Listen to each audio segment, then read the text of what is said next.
Amendement numéro 3, Madame Fiat. Oui, pour compléter les arguments de mon collègue Bernalicis, effectivement, l'aller vers aller chercher les 40% de non-vaccinés qui sont très éloignés du soin, et c'était quelque chose de très important, doit vous préoccuper et aurait dû vous préoccuper si ce pass vaccinal était vraiment un appel à convaincre à la vaccination. Je rappelle que pendant la première lecture, nous avons eu des amendements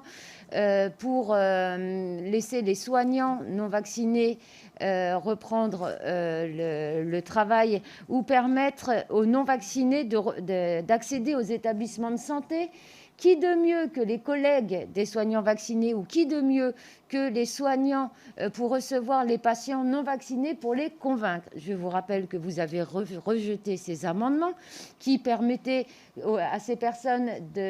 d'accéder aux soins, aux soignants, plutôt que de les laisser dans un coin, d'accéder de nouveau aux informations, de pouvoir être convaincus par leurs collègues, parce que personne ne pourra me retirer que les soignants sont les mieux placés pour convaincre leurs collègues ou les patients de se faire vacciner. Et ça, je pense que si le pass vaccinal était vraiment quelque chose pour convaincre, il est incompréhensible que vous ayez rejeté ces amendements.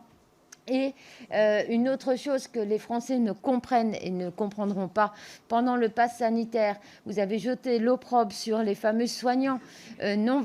vaccinés qui iraient donner la maladie à leurs patients, mauvais soignants qu'ils sont, et avec l'obligation vaccinale. Maintenant, on sait que vacciné, on peut être positif, on peut